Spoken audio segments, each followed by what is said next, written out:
அஸ்ஸலாமு அலைக்கும் வரஹ்மத்துல்லாஹி வபரகாத்துஹு.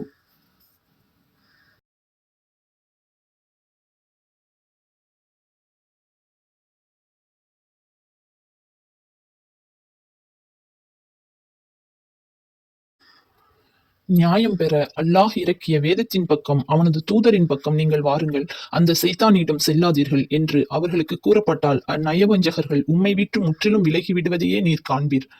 நபியே, அவர்களின் கரங்கள் தேடிக்கொண்ட தீய செயலின் காரணமாக அவர்களுக்கு ஒரு கஷ்டம் ஏற்பட்ட சமயத்தில் அதற்கு பரிகாரம் தேடிக்கொள்ள முடியாமலாகிவிட்ட அவர்களின் இழிவு நிலைமை எவ்வாறு இருந்தது என்பதை நீர் கவனிப்பீராக. பின்னர் அவர்கள் உம்மிடமே வந்து, அந்த சைத்தானிடம் நாங்கள் சென்றதெல்லாம் நன்மையையும் ஒற்றுமையும் விரும்பியே தவிர வேறொன்றையும் நாங்கள் விரும்பவில்லை என்று அல்லாஹ்வின் பெயரால் சத்தியம் செய்கின்றனர். இவர்களின் உள்ளங்களில் இருப்பவற்றை அல்லாஹ் நன்கறிந்தே இருக்கிறான். ஆகவே நபியே, நீர் அவர்களின் குற்றங்களை புறக்கணித்து அவர்களுக்கு நல்லுபதேசம் செய்வீராக. மேலும் அவர்களிடம் உள்ள கெடுதல்களை அவர்களுக்கு மனதில் படும்படி தெளிவாக எடுத்துக் கூறுவீராக.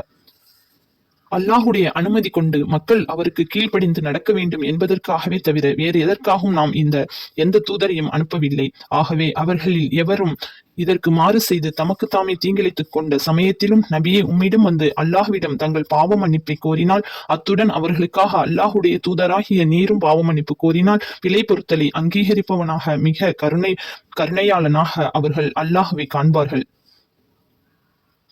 உமது இறைவன் மீது சத்தியமாக, அவர்கள் தங்களுக்குள் ஏற்பட்ட சச்சரவில் உம்மை நீதிபதியாக நியமித்து நீர் செய்யும் தீர்ப்பை தங்கள் மனதில் எத்தகைய அதிருப்தியும் இன்றி முற்றிலுமாக ஏற்காத வரை அவர்கள் உண்மை நம்பிக்கையாளர்களாக ஆக மாட்டார்கள்.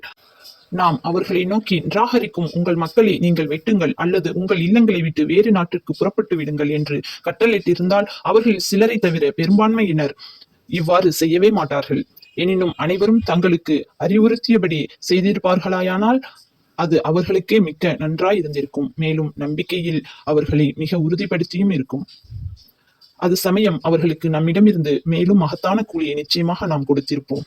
மேலும் அவர்களை நாம் நேரான வழியில் செலுத்தியிருப்போம்.